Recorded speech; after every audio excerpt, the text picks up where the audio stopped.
नमस्ते, दुआ सलाम। आप सभी का एक बार फिर से तहे दिल से स्वागत है आपके अपने YouTube चैनल फेयर कॉपी पर।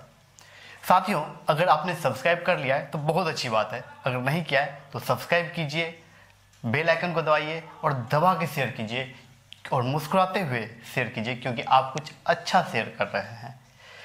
साथियों, आज का जो टॉपिक है, आज का जो लेक्चर है वो है जिम्नोस्पर्म। जिम्नोस्पर्म के बारे में, प्लांट का जो डिवीजन है, हम जिम्नोस्पर्म पे आ चुके हैं और इसके बाद एक और होता है इससे हायर एंजियोस्पर्म। तो हम लोग जिम्नोस्पर्म को आज डिकोड करेंगे, उसके जो कैरेक्टर्स हैं उसे जानेंगे, क्वेश्चंस जो आपके आ सकते हैं और जो वहीं से आएंगे उसे हम लोग डिस्कस करेंगे। आइए साथियों, जिम्नोस्पर्म को हिंदी में बोलते हैं अनावृत बीजी। अनावृत बीजी, ठीक है, हिंदी नाम है। जिम्नो का मतलब क्या होता है? जिम्नो का मतलब होता है नेकेड या न्यूड या नंगा, ठीक है। नेकेड, न्यूड और नंगा, हिंदी में नंगा कहेंगे। तो ये जिम्नो का मतलब है। और स्पर्म का मतलब बीज, अर्थात वह बीज जो नेकेड हो, मतलब नंगी बीज हो। इसका मतलब क्या है? उस बीज के ऊपर कोई आवरण ना हो। तो आवरण किस चीज का होता है? किसी बीज के ऊपर जब आप आवरण देखते हैं तो आवरण किस चीज का बना होता है? क्या वो जैकेट वैकेट कपड़ा ऊपर पहन के आता है? नहीं, एक कवरिंग होती है किसी न किसी चीज की। उससे हम डिस्कस करेंगे कि कवरिंग होती किसकी है, ठीक है। तो देखिए, बीज जो होता है कैसा होता है? नेकेड बीज, यानी इसका जो बीज होगा वह कवर्ड नहीं होगा, बाहर यूं ही एक्सपोज्ड होगा, ठीक है। देखिए, तो क्या है? बीज होगा पर कवरिंग नहीं होगी। कवरिंग किस चीज की होती है? ओवरी। ये जो कवरिंग यानी अंडाशय की कवरिंग, तो इसका मतलब क्या है? उस पे, उस बीज के ऊपर क्या नहीं होगी? ये ओवरी यानी अंडाशय की कवरिंग नहीं होगी। आपसे जब भी पूछा जाएगा कि जो बीज होता है उसके ऊपर जो कवरिंग होती है, ठीक है, वो किस चीज की होती है? वह ओवरी की होती है, ठीक है। और यही रैपेंट ओवरी को हम लोग क्या बोलते हैं? फ्रूट। रैपेंट ओवरी को ही फल कहते हैं, ठीक है। तो इसके पास कोई रैपेंट ओवरी नहीं है, मतलब इसको ओवरी नहीं होता है। ओवरी के अंदर, मतलब इसका जो सीड है, इसका जो बीज है ना, वो डायरेक्ट जैसे आप देखते हैं कि फल लगा होता है, तो इसका सीधा बीज ही लगा मिलेगा आपको, बीज ही दिखेगा आपको, ठीक है। बीज, बीजा, सीड, जो भी आप कहिए वही आपको दिखेगा, उसके ऊपर कोई फ्रूट नहीं होगा। अब देखिए, फेंड्रोगेम्स। फेंड्रोगेम्स का मतलब देखिए, मैंने यहां स्पष्ट लिख दिया एकदम साफ साफ। सीड, देखिए सीड यानी बीज, सीड बीज वाले पादप। जी, फेंड्रोगेम्स मतलब क्या होता है? वह पादप जिसमें बीज होगा। ध्यान से समझिएगा, फेंड्रोगेम्स का मतलब होता है कि जी वह पादप जिसमें बीज होगा। बीज वाले पादप को फेंड्रोगेम्स कहते हैं। और जिम्नोस्पर्म जो है, फेंड्रोगेम्स तो है बट विदाउट ओवरी। फेंड्रोगेम्स है बट विदाउट ओवरी। समझ में आ गया होगा? फेंड्रोगेम्स मतलब जिसमें बीज होगा, जिस पादप में बीज होगा उसे बोलेंगे फेंड्रोगेम्स। और ये कौन सा फेंड्रोगेम्स है? बिना ओवरी वाला फेंड्रोगेम्स है, ठीक है। अब देखिए क्या है? आवास। ये मिलेगा कहां? तो देखिए कहां मिलता है? ये मिलता है टेम्परेट रीजन में। टेम्परेट रीजन यानी हिंदी में बोलेंगे शीतोष्ण क्षेत्र में। कौन से रीजन में? कौन से क्षेत्र में? शीतोष्ण क्षेत्र में। अब बात आता है कि भैया ये जो शीतोष्ण क्षेत्र है, ये कौन सा क्षेत्र होता है? दो देखिए, टेम्परेट रीजन यानी शीतोष्ण क्षेत्र कौन होता है? जहां तापमान कम होगा, जल की मात्रा भी कम मिलेगी, टेम्परेचर भी कम होगा और जल की मात्रा भी कम मिलेगा, और वहां वायु का वेग अधिक होगा। वायु का वेग क्या होगा? ज्यादा होगा, हवा काफी तेज तेज चलेगी वहां पे। और ऐसे जगह कहाँ मिलते हैं? तो जो हिल स्टेशन होते हैं, जहाँ आप हिल स्टेशन गए हैं, अब आप सोचिए बार हिल स्टेशन को, वहां जो पादप मिलेंगे वो कौन से होंगे? वही है, कौन से? जिम्नोस्पर्म, वही है अनावृत बीजी, ठीक है। अब देखिए, ये समझ में आ गया कहाँ मिलेगा? हिल स्टेशन वाली जगह पे, जहाँ हिल स्टेशन सब है उस वाले जगह पे, जहाँ क्या होगा? टेम्परेचर भी कम होगा, पानी की मात्रा भी कम मिलेगी और वायु का वेग अधिक होगा। तो एक चीज ध्यान रखिएगा, पानी की मात्रा कम, इसका मतलब कुछ न कुछ एडेप्टेशन है पानी को बचाने के लिए कर रखा होगा। पानी की मात्रा कम है तो ये पानी को बेज नहीं होने देगा, खर्च नहीं होने देगा, ठीक है, उसको सेव करेगा, उसको बचा के रखेगा। तो उसके लिए कुछ न कुछ एडेप्टेशन, अनुकूलन होगा इसके अंदर। तो देखिए कौन सा है?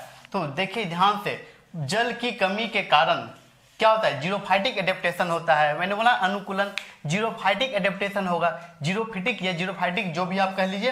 तो जीरोफाइटिक एडेप्टेशन जो होता है वो कैसा होता है? मैंने बोला था जीरोफाइटा, जीरोफाइटा जो होता है वो कौन से प्लांट होते हैं जहां पानी की मात्रा कम होती है, तो वहां कौन से प्लांट पाए जाते हैं, जीरोफाइटिक प्लांट पाए जाते हैं। तो जीरोफाइटिक एडेप्टेशन कैसे एडेप्टेशन होते हैं, मैं यहाँ पे इसका जड़, पत्ती और तना में स्पष्ट कर दिया हूँ, यहाँ आएंगे तो हम बता देंगे क्लियर। तो याद रखिएगा फिलहाल आप जीरोफिटिक एडेप्टेशन यानी कि इसके पत्ती से पानी को उड़ने नहीं देगा, ठीक है, ऐसा करके रखेगा। पानी की मात्रा कम है तो जड़ ज्यादा अंतर तक जाएगा पानी की खोज में। ऐसे ही एडेप्टेशन मिलेंगे जो आप पहले भी पढ़ चुके हैं, बचपन में भी आपने पढ़ा होगा ऐसा कुछ। इसे निषेचन के लिए जल की आवश्यकता नहीं है, जल की आवश्यकता इसको निषेचन करने के लिए नहीं है, याद रखिएगा। संवहन तंत्र में जाइलम, इसका जो संवहन तंत्र है जो वाटर कंडक्शन का काम करता है, जो पानी को ऊपर तक ले जाना और ऊपर जो पत्तियों में जो भोजन बना है उस भोजन को डिफरेंट पार्ट में पहुंचाने का जो काम करेगा, ठीक है, ये काम किसका होता है, संवहन तंत्र का काम होता है। तो वैसा कोई संवहन तंत्र इसमें है क्योंकि हम संवहनीय पादप का ही स्टडी कर रहे हैं, ठीक है। टेरिडोफाइटा, जिम्नोस्पर्म, एंजियोस्पर्म, ये सब के सब क्या है, ये सब संवहनीय पादप हैं। तो ये भी संवहनीय पादप है, परंतु इसका जो जाइलम है, संवहनीय उत्तक जो होते हैं कौन होते हैं, जाइलम होते हैं और फ्लोएम होते हैं। तो इसका जो जाइलम होगा उसमें वेसल्स, जिसे हिंदी में कहते हैं वाहिकाएं, वाहिकाएं हिंदी में वाहिकाएं कहते हैं, इंग्लिश में वेसल्स कहते हैं, वो नहीं पाया जाएगा, अब्सेंट होगा, नहीं होगा, अनुपस्थित होगा, ठीक है, यानी वेसल्स नहीं होगा।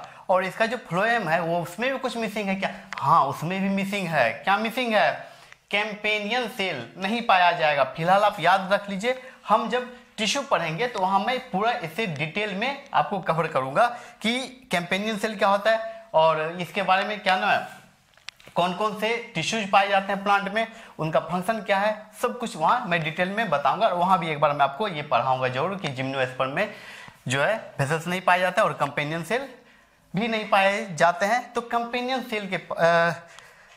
सेल नहीं होंगे तो उसके जगह कौन होगा, उसके जगह मिलेगा एल्बुमिनस सेल। क्या मिलेगा, याद रखिएगा एल्बुमिनस सेल। ये क्वेश्चन बहुत इंपॉर्टेंट है, ये यहाँ से क्वेश्चंस बहुत ज़्यादा आते हैं किसी भी एग्जाम में, चाहे आप यूपीएससी की तैयारी कर रहे हो, चाहे एसएससी की तैयारी कर रहे हो, चाहे मेडिकल की तैयारी कर रहे हो, किसी भी चीज़ की तैयारी कर रहे हो, यहाँ क्वेश्चन पूछा जाता है कि जो जिम्नोस्पर्म है उसमें कंपेनियन सेल की जगह कौन सा सेल होगा, कंपेनियन सेल की जगह कौन सा सेल होगा।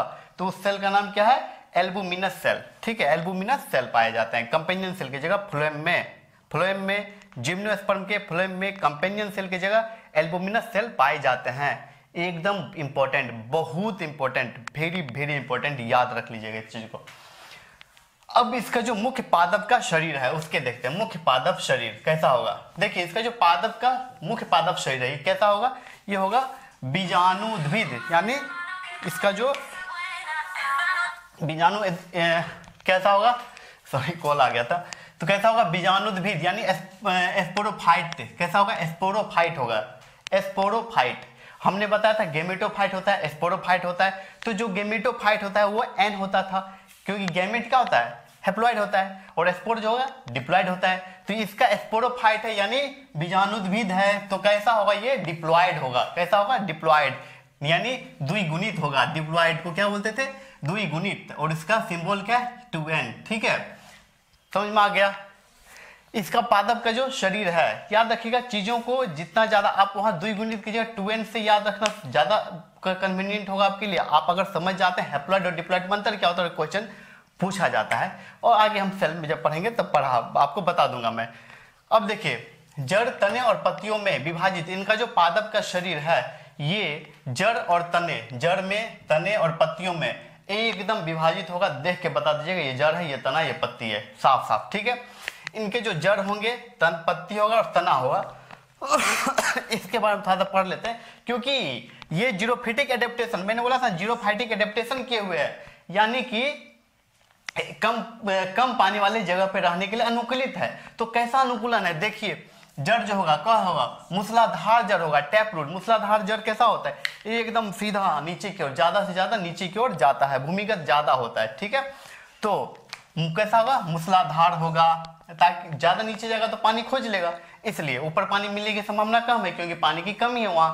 इसीलिए, ठीक है। और दो चीजें और यहाँ आप देखेंगे कि इसके जो जड़ होते हैं ना, वो उसमें एक सिम्बायोटिक रिलेशनशिप किसी के साथ बनाकर रहेगा। किसके साथ बनाकर रहेगा? एक तो ब्लू ग्रीन एल्गी के साथ बनाएगा और एक कवक के साथ बना के रहेगा। तो देखिए, जब ब्लू ग्रीन एल्गी के साथ ये सिम्बायोटिक रिलेशनशिप यानी सहजीविता संबंध में ये उसके साथ लिव इन में रह रहा है, बेचारा रहता है ना आजकल कपल लोग लिव इन में, वैसे ये क्या है, लिव इन में इसके साथ है। तो यही है सहजीविता। तो कैसे है, उस जड़ को, जिस जड़ में ब्लू ग्रीन एल्गी उसके साथ रह रहा है, वैसे जड़ को क्या बोलेंगे? बोलेंगे कोरेलॉइड जड़। क्या बोलेंगे? कोरेलॉइड। देखिए यहाँ ध्यान से, ये है कोरेलॉइड जड़, कोरेलॉइड। ये जो कोरेलॉइड जड़ है, इसमें क्या होगा? ब्लू ग्रीन एल्गी उसके साथ लिव इन में यानी सहजीविता में रह रहा होगा। एग्जाम्पल देखिए, साइकस के प्लांट, साइकस का प्लांट या साइकस के प्लांट के जो जड़ है उसमें ब्लू ग्रीन एल्गी रहेगा उसके साथ सहजीविता के साथ। और ऐसे संबंध, ऐसे जड़ को क्या बोलेंगे? कोरेलॉइड जड़। अब बात आता है माइकोराइजा जड़। माइकोराइजा आप काफी समय से सुनते होंगे कि कवक, जब फंजाई कवक उसके साथ सहजीविता में रहेगा, उसके साथ लिव इन में रहेगा, तब क्या कहलाएगा? ऐसे को कहेंगे माइकोराइजा। कौन सा जड़? माइकोराइजा जड़। और उसका एग्जाम्पल कौन है? पीनस। याद रखिएगा इसका एग्जाम्पल पीनस। मैं चाहता हूं कि आप एक एसएस ले लो, मतलब एक स्क्रीन कैप्चर इसका कर लो, क्योंकि ये देखो सब के सब एकदम पॉइंट वाइज मैंने लिखा है और ऐसे ही मैं लिखता हूँ हमेशा। तो जब भी मौका मिला करे आप मेरे लेक्चर का एसएस जोड़ ले लिया कीजिए, बहुत इंपॉर्टेंट क्वेश्चन वहां से होते हैं। आई होप आपने एसएस ले लिया होगा, ठीक है। अब देखिए पत्ती है, ठीक है, क्या है? पत्ती। तो उसका जो लीव्स है, पत्ती मतलब लीव्स, जो उसके लीफ जो है, तो लीफ में कैसा अनुकूलन होगा? जीरोफाइटिक अनुकूलन मिलेगा। कैसा अनुकूलन मिलेगा? जीरोफाइटिक अनुकूलन। ये भी जीरोफाइटिक अनुकूलन ही है, इसलिए ज्यादा अंदर तक ज्यादा पानी खोज में। अब जीरोफाइटिक अनुकूलन में जो पत्तियां हैं उनके पास क्या होना चाहिए? सिंपल सा एक सोच बस, वो क्या करेगा कि पानी को लॉस, पत्तियों से ही सारा पानी लॉस होता है, याद रखिएगा, पत्तियों से ही पानी लॉस होता है। एक दिन में पानी जितना ऑब्जॉर्व करता है ना प्लांट, उसका 1% यूज करता है, बाकी उसको भाप बना के उड़ा देता है, उड़ जाता है। भाप बन के धूप में पड़ा रहता है ना, भाप बन के बाहर हवा में रहता है, उड़ता रहता है। तो ये क्या करेगा? ये चाहेगा कि पानी की कमी है भैया, तो पानी को बचाओ, पानी को भाप बन के उड़ने ना दो, एवोपरेट होने ना दो। तो इसके लिए क्या करता है? इसके जो पत्ती होंगे ये निडिल मतलब कांटेदार हो जाएंगे, निडिल जैसा, सुई जैसा। जैसे कैक्टस आप देखें ना, नागफनी का कांटा जिसको कहते हैं, उसमें देखेंगे वो जो उसमें कांटा निकला है उसका पत्ती है, तो इसका भी क्या होगा? निडिल के जैसा हो जाएगा, ठीक है। क्यूटिकल जो होगा, क्यूटिकल, उस पर क्या होगा? वैक्स की कवरिंग बन जाएगी। जो क्यूटिकल है उस पर क्या होगा? वैक्स की क्या बन जाएगी? कवरिंग, ताकि वैक्स अगर सर्दियों के दिन में आप देखते होंगे आपका सही ड्राई होने लगता है, पानी की कमी होने लगती है, आप उस पर तेल लगा लेते हैं, या फिर वो क्रीम वगैरह जो आता है, मॉइस्चराइजर जो आता है, बॉडी मॉइस्चराइजर आता है, या फिर जो जिसको मन वो लगा लेते होंगे, ठीक है। गांव के लोग सरसों का तेल लगा लेते हैं, हालांकि अब कोई नहीं लगाते सरसों का तेल। सबसे अच्छा होता है नारियल का तेल लगाइए, बाकी वो जो बॉडी मॉइस्चराइजर कोई सब बेकार होता है, ठीक है। मैंने सारा चीज ट्राई करके नारियल के तेल पे अभी कांस्टेंट हूं।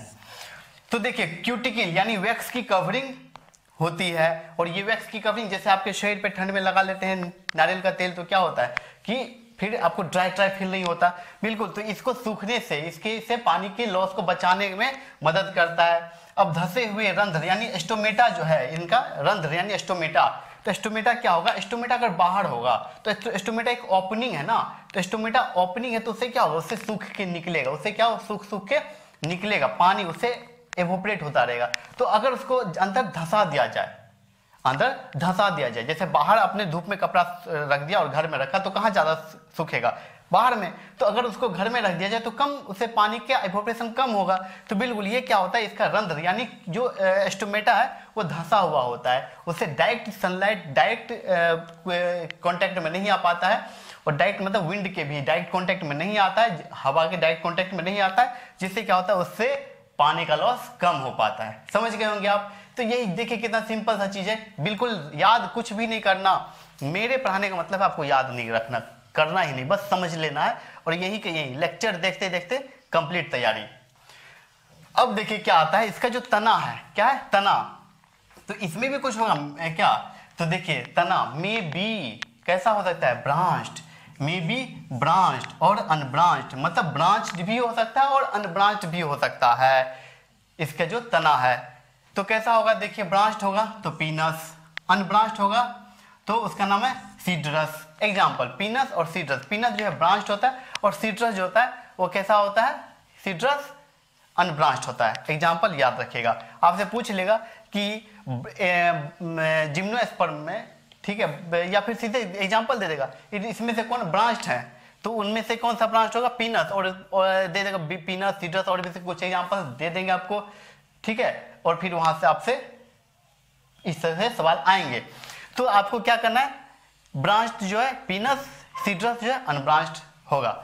अब चलते हैं इसका जो लाइफ साइकिल है उस पे। देखिए इसका लाइफ साइकिल कैसा होगा, इसका लाइफ साइकिल होगा डिप्लोएंटिक लाइफ साइकिल।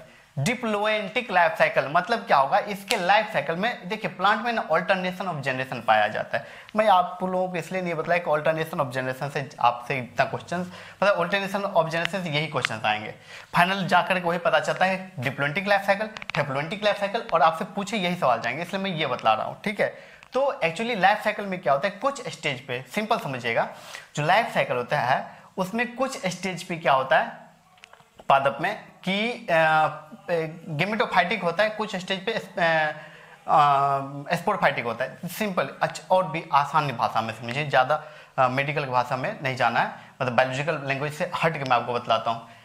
एक हेप्लोएंटिक और डिप्लोएंटिक समझते ही हैं, तो लाइफ साइकिल जो है में कुछ स्टेज पे हेप्लोएंटिक होता है। जैसे हम लोगों के लाइफ साइकिल में हेप्लोएंटिक स्टेज कौन सा है, जब गैमेट होता है, गैमेट जो है वो हेप्लोएंटिक है। तो हर बच्चा जो है जो बना है दो गैमेट के मिलने से, ये दोनों गैमेट क्या है, हेप्लोएंटिक है। दोनों हेप्लोएंटिक जब गैमेट मिले तो जो जाइगोट बना ये डिप्लोएंटिक है। तो लाइफ साइकिल में देखिए तो जैसे लाइफ आती है तो हमारी डिप्लोएंटिक होती है, मतलब लाइफ जाइगोट बनने के बाद ही शुरू होगी, तो शुरू होते ही डिप्लोएंटिक है। बट इनके साथ क्या होता है, इनके लाइफ साइकिल में कुछ स्टेज होते हैं वो हेप्लोएंटिक होते हैं, कुछ स्टेज होते हैं डिप्लोएंटिक होता है। तो जिसका ज्यादा मात्रा है, अगर मान ली लाइफ साइकिल में ज्यादातर समय ये हेप्लॉइड रहे तो कहेंगे हेप्लोएंटिक लाइफ साइकिल, अगर ज्यादातर समय ये डिप्लॉइड रहे तो कहेंगे डिप्लोएंटिक लाइफ साइकिल, और अगर हेप्लॉइड और डिप्लॉइड दोनों बराबर समय तक रहे साथ में तो कहेंगे हेप्लो डिप्लोएंटिक लाइफ साइकिल, ठीक है।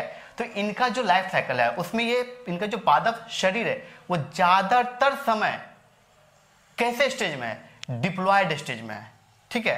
तो जब डिप्लॉयड स्टेज में है तो इसको क्या बोलेंगे, डिप्लोएंटिक लाइफ साइकिल इनका। तो इनका जो लाइफ साइकिल है कैसा है, डिप्लोएंटिक लाइफ साइकिल। आई होप आप बहुत अच्छे से समझ गए होंगे। अब देखिए इसके जो बीजाणु बनते हैं, इसमें जो प्रजनन करते हैं किसके द्वारा, बीजाणु के द्वारा। हमने पहले ही बता दिया बीजाणुद्भिद है, तो ये क्या बनेगा, बीजाणु यानी स्पोर बनेगा, ठीक है, स्पोर फॉर्मेशन। तो ये भी जो करेंगे लाइफ अपना वो स्पोर फॉर्मेशन के द्वारा जो इनका लाइफ बनाएंगे, जो इनका स्पोर बनेगा, जो बीजाणु इसमें बनेगा वो कैसा बीजाणु होगा। बात आता है बीजाणु कैसा होगा, तो सब के सब हमने इससे पहले वाले में पढ़ा था टेरिडोफाइट में क्या, कि सम बीजाणु होंगे कुछ और विषम बीजाणु वहां टेरिडोफाइट में। ये हमारे जिम्नोस्पर्म है, यहाँ सब के सम कैसा होगा, टोटल के टोटल विषम बीजाणु, कैसा होगा, विषम बीजाणु, ठीक है। तो देखिए कैसा होगा, विषम बीजाणुता, यानी जो बीजाणु होंगे एक जैसे नहीं होंगे, छोटा और बड़ा होगा। विषम बीजाणु एक छोटा एक बड़ा होगा। तो देखिए मेल बीजाणु जो है वो क्या होगा, मेल बीजाणु छोटा होगा। देखिए यहाँ थोड़ा सा गड़बड़ा गया है लिखने में, मेल बीजाणु इसका मेल ये होता है फीमेल, बड़ा मेगास्पोर, हाँ, और यहाँ पे फीमेल होगा, फीमेल का सिंबल माइक्रो मेल होता है, हाँ। देखिए ये है फीमेल, याद रखिएगा, ये क्या है, फीमेल का, ये है सिंबल फीमेल का और ये है मेल का सिंबल। देखिए तो एक बात आप समझिए, मेल और फीमेल का सिंबल को अच्छे से आप एक बार समझा देता हूँ। देखिए मेल और फीमेल के सिंबल में आपको कभी याद नहीं रखना है, ये है गोला और इसमें लग गया टिक, तो ये हो गया मेल, मर्द, ठीक है, मतलब पुरुष। अब क्यों होगा पुरुष, और यहाँ देखिए ये वाला जो है ऐसे करके यहाँ ये वाला हो गया फीमेल। अब सिंपल याद नहीं करना है, बस एक चीज याद है, तीर लगा हुआ है ना, तीर लगा हुआ है, इसका मतलब ये आगे मूव करेगा। बाराती लेके कौन जाएगा, दूल्हा आगे दुल्हन, मतलब दुल्हन, बाराती कौन लेके जाता है? दुल्हा लेके जाता है ना। तो मेल है, तीर लगा है, तो ये क्या होगा? ये तीर लगा मतलब जा रहा है दुल्हा, तो क्या हो गया? मेल हो गया। और फीमेल, देखिए यहाँ पे क्या है, ऐसे करके लग रहा है चुक्कू मुक्का एकदम खड़ा है, ये अपने अपने घर पे रुकी हुई है, ये किसका है? फीमेल का। ठीक है, इस हिसाब से आप याद रख लीजिएगा, मैंने भी ऐसे ही याद किया था। ठीक है, तो देखिए ये जो फीमेल बीजाणु होगी वो क्या होगी? बड़ी होगी। फीमेल बीजाणु का आकार बड़ा होगा, और फीमेल बीजाणु आकार में बड़ा होगा तो क्या होगा? Mega spore. जो बड़ा होगा उसको मेगा कहते हैं, और जो छोटा होता है उसको माइक्रो कहते हैं। तो और जो मेल का बीजाणु होगा वो कैसा होगा? साइज में छोटा होगा, और उसको क्या बोलेंगे? Micro spore.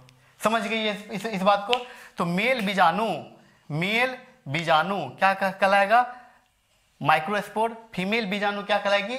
Mega spore. ठीक है, देखिए अब है हमारे पास कि ये जो जिम्नोस्पर्म है वो होते कैसे हैं। देखिए ऑलमोस्ट सभी के सभी क्या होते हैं? डायोसियस। मतलब कहने का मतलब है कि मेल और फीमेल सेपरेट, अलग अलग पादप पे। मतलब ये मान लीजिए कि दो पादप हैं, ठीक है, ये दो पादप है अपने पास, तो ये मेल है, ये फीमेल है। ठीक है, दोनों एक साथ नहीं होंगे। ठीक है, एक मेल एक फीमेल जो है अलग अलग पादप पे पाए जाएंगे। जैसे हम आदमियों में होता है एक मेल होता है, फीमेल होती है। ठीक है, वो पूरा इंडिविजुअली अलग होता है ना।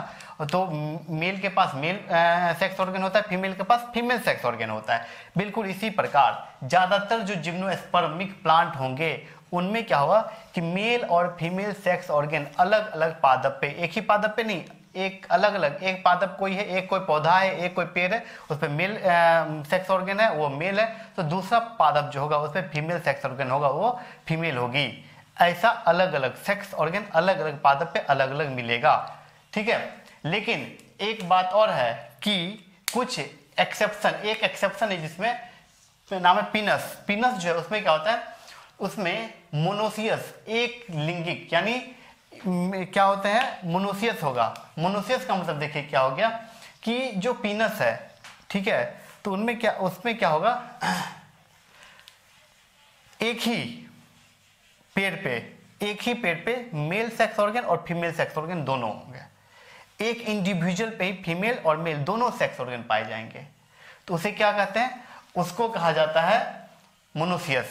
अब आपको एक बात समझना होगा कि आप देखते होंगे आपके समाज में ट्रांसजेंडर होते हैं, जो ना तो मेल होते हैं ना फीमेल होते हैं। ठीक है, अपने अपने भाषा में बहुत कुछ बोलते हैं, जो भी कहिए, मगर मैं हमेशा कहूँगा कि अपनी भाषा की मर्यादा बनाए रखिए। आपकी भाषा है, आपकी परिभाषा है। ठीक है, तो जो ट्रांसजेंडर है, यानी जो मेल और फीमेल आप नहीं है, ना मेल है ना फीमेल है, जो आप बच्चे उच्चे होते हैं तो देखते होंगे वो करने आते हैं, गाने उन्हें आते हैं, उसी को ट्रांसजेंडर कहा जाता है। तो ये जो ट्रांसजेंडर होता है इनके पास ना मेल सेक्स ऑर्गन होता है ना फीमेल सेक्स ऑर्गन होता है। मतलब इनका मेल और फीमेल सेक्स ऑर्गन कुछ भी पूर्णतः डेवलप नहीं होता है। इस बात को समझिएगा, ना मेल सेक्स ऑर्गन है उनके पास ना फीमेल सेक्स ऑर्गन है, दोनों ही अनकंप्लीट है। यानी या तो मेल सेक्स ऑर्गन है मतलब फीमेल सेक्स ऑर्गन बिल्कुल भी नहीं है, और मेल अनडेवलप्ड है, बिल्कुल ही अनडेवलप्ड है। ऐसे सिचुएशन में भी वो ट्रांसजेंडर बन जाते हैं। मैं क्यों बता रहा हूँ? क्योंकि इसका मतलब ये नहीं है कि ये प्लांट जो इसको आप देख रहे हैं पीनस है, तो ये ऐसा मत सोच लीजिएगा कि ये भी जो है वो ट्रांसजेंडर की तरह होगा। नहीं, मोनोसियस का मैं बोल रहा हूँ, इसको ट्रांसजेंडर नहीं बोल रहा मैं बोल रहा हूँ मोनोसियस। मतलब इसके मेल और फीमेल दोनों सेक्स ऑर्गन होंगे और दोनों ही डेवलप्ड होंगे, दोनों ही रिप्रोडक्शन में भाग लेंगे। ठीक है, दोनों ही रिप्रोडक्शन करेंगे, पूर्णतः डेवलप्ड सेक्स ऑर्गन होगा, एक ही प्लांट पे होगा लेकिन पूरा दोनों डेवलप्ड होगा। ठीक है, तो इसको ट्रांसजेंडर समझने की भूल नहीं करना है। ओके, इसको मोनोसियस है, मोनोसियस ही समझने की भूल कीजिए। ओके, या सही, भूल क्यों, सही कीजिए। ठीक है, तो इसमें जो पीनस है वो क्या है? मोनोसियस है, बाकी सब के सब डायोसियस होगा। मतलब बाकी सब में अलग अलग पादप पे अलग अलग सेक्स ऑर्गन पाया जाएगा। इन पादपों के भ्रूण यानी इम्ब्रियो से, ये पादप जो है इनका जो भ्रूण है, इम्ब्रियो जो है उससे मूलाकर यानी रेडिकल एवं क्या है, प्राकुर के साथ, मूलाकर और प्राकुर के साथ साथ एक प्राकुर को कहा जाता है पुलमुल, प्राकुर को कहा जाता है पुलमुल, इसको कहा जाता है पुलमुल। अंग्रेजी में इसको प्लूमूल कहा जाता है, याद रखिएगा। ठीक है, तो ये जो है मूलाकर क्या हो गया, रेडिकल, और प्राकुर जो है प्लूमूल के साथ साथ एक अथवा एक से अधिक बीज पत्रों का निर्माण होता है। अब बात आता है सबसे पहले ये मूलाकर क्या है और प्राकुर क्या है। भैया देखिए, मूलाकर से मूल कहते हैं ना, मूल मतलब जड़, उसका मूल ही मूल खत्म हो गया, मतलब जड़, जड़ क्या होता है, ये जड़ कहा जाता है। मूल मतलब जड़, रेडिकल उसी का नाम है। तो देखिए एक्चुअली वो तो मूल हो गया, जड़। मूलाकर क्या होता है, जहां से एम्ब्रियो का वह पार्ट जहां से जड़ रूट का निर्माण होगा उसको कहेंगे रेडिकल, यानी मूलाकर। क्या कहेंगे, मूलाकर, रेडिकल, जहां से जड़ का निर्माण होगा, रूट का निर्माण होगा। तो ये रेडिकल यानी मूलाकर, यहां से क्या किसका निर्माण होगा, रूट का निर्माण होगा। ओके, अब देखिए यह है प्लूमूल यानी प्राकुर। अब एक जड़ तो दूसरा क्या निकालेगा, स्टेम, दूसरा स्टेम, रूट एंड स्टेम। तो इससे क्या निकलेगा, प्लूमूल से स्टेम का डेवलपमेंट होता है। तो यहां से तो याद रखिए, इसके एम्ब्रियो से मूलाकर यानी रेडिकल से रूट का, जड़ का, और इसके प्राकुर प्लूमूल से स्टेम का डेवलपमेंट होता है। ठीक है, उसके साथ देखिए के साथ साथ ये तो होगा ही, उसके साथ साथ एक या एक से अधिक बीज पत्रों का भी निर्माण होगा। जो बीज पत्र बनेंगे उसका भी एक या एक से अधिक बीज पत्र का निर्माण होता है। अब आता है हमारा साइकस, बहुत इंपॉर्टेंट साइकस है। साइकस इस वर्ग का बहुत ही महत्वपूर्ण, बहुत ही प्रमुख पादप है, पौधा है। ठीक है, पादप है। साइकस का अंडाणु, याद रखिएगा, मैंने कह दिया बहुत इंपॉर्टेंट, एकदम समझ लीजिए कि किसी न किसी पेपर में आपसे जरूर पूछ लिया जाएगा ये। ठीक है, आप पेपर देने बैठेंगे, बहुत इंपॉर्टेंट, बहुत इंपॉर्टेंट, VVI। देखिए, साइकस का अंडाणु सबसे बड़ा पादप कोशिका है। पादप कोशिका में जो सबसे बड़ा पादप कोशिका है वह कौन सा है, वह है साइकस का अंडाणु। ठीक है, साइकस का अंडाणु, ovary of cycas is the क्या है, लार्जेस्ट क्या चीज है, प्लांट सेल। ठीक है, तो यानी साइकस का अंडाणु सबसे बड़ा पादप कोशिका है। फिर आपके पास आता है, लेकिन आप अगर सर्च कीजिएगा गूगल पे तो कहेगा मास्टर जी गलत पढ़ाती है। मास्टर जी गलत नहीं पढ़ा रहे हैं। जो जाइलम का आपका नाम दिया है, जाइलम इज लॉन्गेस्ट, लंबा है। लंबा और बड़ा में अंतर होता है। लंबा बड़ा में अंतर जैसे समझिए, आपने कुतुब मीनार का नाम सुना होगा या देखा भी होगा। कुतुब मीनार लंबा है, और वहीं दिल्ली में आपको मिल जाएगा लाल किला। लाल किला बड़ा है। ठीक है, ताजमहल बड़ा है, कुतुब मीनार लंबा है। वो जो आप अपने घर के आसपास देखते होंगे टावर खड़ा होता है, टावर, वो टावर क्या है, लंबा है। ठीक है, तो क्या है, जो लॉन्गेस्ट होगा वो क्या होगा, ये होगा।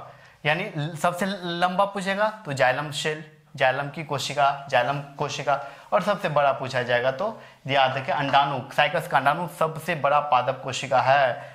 अब बात आता है साइकस के तनों से। साइकस आपने कभी वो खाया होगा, क्या कहते हैं उसको, बर्त उर्त होगा, 100% सबके घर में आपने खाया ही होगा। उसका नाम है साबूदाना।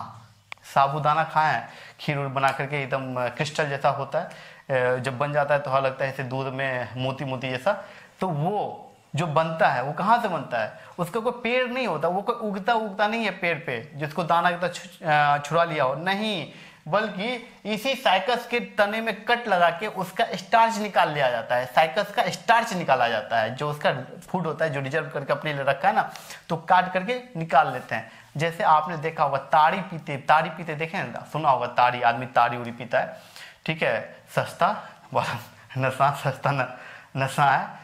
तो ये ताड़ी पीता है, ये भी क्या है उसका ये जो है ना फ्लेम शेप होता है, मतलब वो अपना जो क्या क्या भोजन बनाया प्लांट ने, और प्लांट ने अपना भोजन जो इकट्ठा किया है तो वहाँ कट लगाते थे। और जो कट लगा क्या होता है, जो प्लांट भोजन अपना धीरे धीरे हर जगह भेज रहा है तो बीच में कट लगा कर देते हैं, और जो पास है, जैसे यहाँ से पास कर रहा है कि हमने कट लगा दिया तो क्या होगा, फ्रेम कट हो गया। अब जो पास होगा वो कहाँ, वो एक वहाँ घैला जैसा लगाते हैं, उसमें स्टोर हो जाता है, उसी को आदमी पीता है। काफ़ी हाँ एनर्जेटिक बहुत ज़्यादा होता है, लेकिन लोग एनर्जी के लिए नहीं, सस्ता वाला नशा के लिए पी रहे होते हैं। ठीक है, वैसे काफ़ी एनर्जेटिक होता है अगर सही ढंग से पिया। जैसे तोड़ के लाया, जैसे ही लाया, धूप नहीं लगना चाहिए, एकदम सवेरे ठंडा ठंडा तोड़ के लाया, स्टोर करना है कर लीजिए, वरना उसी समय पी लीजिए, बहुत ज़्यादा फायदेमंद, बहुत ज़्यादा एनर्जेटिक होता है। लेकिन अगर इसको धूप में छोड़ दिया तो इसमें फर्मेंटेशन होगा, एल्कोहल बन जाएगा और फिर पी करके आदमी नाला में गिरा मिलेगा। ठीक है, तो देखिए हाँ 5 स्टार होटलों में भी मिलता है ये तारी, याद रखिएगा। सस्ता नशा करने वालों के लिए जो 5 स्टार होटल में पीते हैं वो अच्छे से स्टोर रहता है एनर्जी के लिए। तो देखिए क्या है, साइकस की पत्तियों हाँ तो साइकस के तनों से मंड यानी स्टार्च को निकाल लिया जाता है। उसी स्टार्च से साबूदाना यानी सैगो, नाम है सैगो, साबूदाना बनाया जाता है। तो यहाँ से क्वेश्चन आपसे पूछेगा कि साबूदाना का निर्माण किससे होता है, तो क्या बोलेंगे मंड यानी स्टार्च, किसके स्टार्च से, साइकस के स्टार्च से होता है। ठीक है, साइकस की पत्तियों से क्या बनाया जाता है, रस्सी और झाड़ू बनाया जाता है। साइकस की जो पत्तियां होती है उनसे क्या बनाया जाता है, झाड़ू बना लिया जाता है, रस्सी बना लिया जाता है। और अंडमान द्वीप की जनजातियां, अंडमान निकोबार द्वीप समूह आपने सुना होगा, भारत का नक्शा देखे होंगे तो नीचे की तरफ दिखा होगा, जैसे ऐसे करके है नीचे की तरफ, तो नीचे यहाँ श्रीलंका होगा लटका हुआ, और छोटे छोटे कुछ ऐसे कुछ देखते होंगे बना हुआ। तो ये ना टापुओं का समूह है, कोई 1-2 टापू नहीं, लगभग 52 टापुओं को उसका समूह मिला करके, ठीक है, क्या तैयार किया गया है, एक समूह बन गया है अंडमान निकोबार द्वीप समूह। भारत से बाहर है, वो समुद्र में है, लेकिन वो भारत के प्रभुत्व के अंदर आता है अंडमान। तो अंडमान द्वीप की जनजातियां जो है वो क्या करती है, ये साइकस के बीज को भोजन के रूप में यूज करती है, प्रयोग करती है, भोजन रूप में प्रयोग करती है। यहाँ से क्वेश्चन बहुत इंपॉर्टेंट आता है कि साइकस के कहाँ की जनजाति सीधे साइकस के बीज का उपयोग फूड ग्रुप में कौन करते हैं, तो अंडमान की जनजातियां, याद रखिएगा। अब बात आती है साइकस को जीवित जीवाश्म, मैंने भी बताया था, जीवित जीवाश्म उसे कहते हैं जो जब बना, मतलब जिस समय वो इवोल्यूशन के क्रम में जब डेवलप होकर के एक स्टेज पे आ गया, उसके बाद उसमें कभी कोई चेंजेज ही नहीं आया, जैसा है वैसा ही है, कोई बदलाव आया नहीं, इवोल्यूशन में कुछ भी बदलाव नहीं आया। हम इंसान लगातार बदलते जा रहे हैं, सबके सब बदलते जा रहे हैं, चेंजेज आते जा रहे हैं। यही तो चेंजेज कभी ज़्यादा वही चेंजेज जो आपने सुना होगा ना कि कोरोना ने एक नया रूप ले लिया, ये इवॉल्व हो जाता है इन्वायरमेंट के हिसाब से। तो यही ऐसा ही इवोल्यूशन जो है इस साइकस में कभी नहीं हुआ, जब से है तब से ऐसा का जैसा का तैसा ही है। ठीक है, तो कि इसलिए इसको क्या बोलते हैं, इसलिए इसको बोलते हैं जीवित जीवाश्म। क्या बोलते हैं, जीवित जीवाश्म। साइकस को जीवित जीवाश्म भी कहा जाता है, यानी लिविंग फॉसिल्स। जीवित जीवाश्म का मतलब लिविंग फॉसिल्स, जिंदा ही। इसको पढ़ लीजिए तो पता चलेगा, वो 5000 साल पहले या 10,000 साल पहले जब था, 20,000 साल पहले के बाद इसका स्टडी वही होगा, सेम। ठीक है, तो जिम्नोस्पर्म में याद रखिए, जिम्नोस्पर्म में जो परागकण है, पॉलिनेशन का मतलब क्या होता है, परागकण नहीं है, परागन मतलब होता है कि आपने देखा होगा जो उसका फूल, अड़हुल का फूल लिया होगा, या गेंदा में भी देखा होगा, इसका मेनली गुलाब का फूल लिया होगा, उसमें देखिएगा छुएगा ना तो पीला पीला हाथ पे लग जाता है, वो उसको कहते हैं परागकण। ये परागकण जो होते हैं क्या होते हैं, ये परागकण उड़ते हुए हवा से जाएगा और जो फीमेल फ्लावर है उस पे ऊपर उसके स्टिग्मा पे जाके चिपक जाएगा। ठीक है, ये क्या होता है, परागकण होते हैं, ये मेल, जनरली मेल ही होते हैं, और ये उड़ते हुए जाते हैं और किस पे, स्टिग्मा, फीमेल फ्लावर पे जाके चिपक जाएगा, और इस प्रकार से वो अपना फिर वहां चला गया और रिप्रोडक्शन करेगा।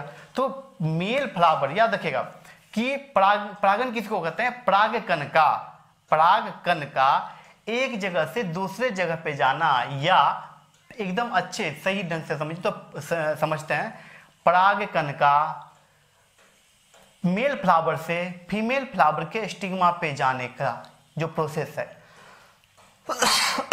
वो कई बार हवा के द्वारा होगा, कई बार एनिमल के द्वारा होगा, कई बार पक्षियों के द्वारा होगा, कई बार पानी के द्वारा होगा। किसी भी माध्यम से उसका एक अपने पुरुष वाला जो फूल है उस पर से मादा वाले फूल तक पहुंचना, ये प्रोसेस कहलाता है पॉलिनेशन यानी परागन। ठीक है, तो क्या है सॉरी, पीनस के परागकणों का परागन को, जब उसका पीनस का जो परागकण है जब वो एक साथ हवा में बहता हुआ उड़ रहा होता है, एक साथ जा रहा होता है, तो उसको क्या कहते हैं, सल्फर वर्षा। उसको सल्फर वर्षा यानी सल्फर रेन कहा जाता है, सल्फर वर्षा या सल्फर रेन, यानी पीनस का जो परागकण है जब हवा में बहते हुए एक साथ उड़ रहा होता है तो उसको कहा जाता है क्या चीज, उसको कहा जाता है सल्फर वर्षा। और ये जो परागन है, यहाँ मैं बता रहा था, ये जो जिम्नोस्पर्म का जो परागन है वो किसके द्वारा होता है, वो होता है वायु, हवा के द्वारा। मैंने बताया था ना, वो जहाँ होता है वहाँ तेज हवा चाहिए उसको। क्यों? क्योंकि अपने जो इसका पोलिनेशन है कराना है, जो पोलन ग्रेन बनाए इसको तेज हवा के साथ उड़ा देना है। और ये तेज हवा लेते हुए उसको कहीं दूर चला जाएगा और कहीं दूर फीमेल बैठी होगी इंतजार में कि मेरे आएंगे हमारे करण अर्जुन नहीं ये हमारे परागकण आएंगे और हमें क्या करेंगे, हमारे साथ निषेचन करेंगे और फिर हम अपना जनरेशन आगे बढ़ाएंगे। तो ये हवा के द्वारा, हवा के संग संग बहता हुआ झोंकों के साथ बहता चला जाएगा, ठीक है, और अपने फीमेल फ्लावर तक पहुंचेगा। किसके द्वारा जाता है ये? हवा के द्वारा। तो हवा के द्वारा जो जाता है इसको क्या बोलते हैं? हवा यानी वायु के द्वारा पोलिनेशन, परागन अगर हवा के द्वारा होगा तो उसके लिए एक टर्म यूज होता है, उसका नाम है anemophily. Anemophily, anemophily, ANEMOPHILY, anemophily. याद रखिएगा, पूछा जाता है एनीमोफिली किसको कहते हैं। तो एनीमोफिली से एनिमल उनिमल में कुछ ये मत कर लीजिएगा। एनीमोफिली मतलब होता है पोलिनेशन और through air, pollination through air, ठीक है। तो एयर के द्वारा पोलिनेशन को एनीमोफिली कहा जाता है, याद रखिएगा। तो ये इसका जो पीनस का जो परागकण है उसका जो पोलिनेशन होता है उसी को सल्फर वर्षा कहा जाता है। यहां से क्वेश्चन इतना इंपॉर्टेंट आता है और सब गड़बड़ करता है। अभी देखिएगा, आपको खुद पता चल जाएगा, सब गड़बड़ करता ही होगा। इसको सल्फर वर्षा कहा जाता है, लेकिन ध्यान रखने वाली बात यह है कि जो पीनस के परागकणों में सल्फर नहीं होता, ठीक है। पीनस के परागकण में सल्फर होता ही नहीं है, फिर भी इसको सल्फर वर्षा कहा जाता है। आपको समझ में आ गया होगा कि सल्फर रेन कहा जाता है और आदमी से दे दिया जाता है ऑप्शन में कि बिकॉज इट कंटेन सल्फर, क्योंकि इसमें सल्फर होता है। जो आदमी हानिकारक हो वो कुछ भी लिख दिया हो, ठीक है, सबको लगता है सल्फर रेन, वही वजह से होगा। सल्फर नहीं होता भैया, बल्कि क्या होता है, बल्कि परागकण के, इसका पीनस का जो परागकण है ना उसका कलर जो होता है पेल येलो कलर का होता है। कैसा होता है? पेल येलो कलर का होता है। और ये सल्फर का कलर है, ये सल्फर का भी कलर पेल येलो होता है। सल्फर का कलर कैसा है? Pale yellow. पीनस के परागकण का कैसा है? Pale yellow. दोनों के दोनों पेल येलो, इसलिए देखने में it seem like a sulphur rain, ऐसा देख के लगता है कि ये सल्फर रेन हो रहा है, सल्फर बरस रहा है, पर नहीं, वो सिर्फ दिखने में ऐसा लगता है, इसलिए नाम दिया गया है, ठीक है। याद रखिएगा क्या है कि सल्फर पेल येलो कलर का इसका परागकण होता है और सल्फर का भी रंग पेल येलो है, इसीलिए इसको सल्फर वर्षा कहा जाता है। क्योंकि ये एपियर होता है, इट एपियर्स लाइक, बस दिखता वैसा है, इट सीम्स लाइक ओनली, इसलिए, ठीक है। और यहां से क्वेश्चन सब गलत कर करके आते हैं, ठीक है। तो इसको याद रखिएगा, इस चीज को गलती अब नहीं करना है, ठीक है, अब गलती नहीं करना है। जिम्नोस्पर्म में द्वितीय वृद्धि होगी, सेकेंडरी ग्रोथ। सेकेंडरी ग्रोथ मतलब मोटा हो जाना, हाँ, जिम्नोस्पर्म में सेकेंडरी ग्रोथ होगी, होता ही, सेकेंडरी ग्रोथ होता है, ठीक है। सल्फर में सेकेंडरी ग्रोथ होगी। जिम्नोस्पर्म में बहुभ्रूणता यानी पॉलीइम्ब्रियोनी,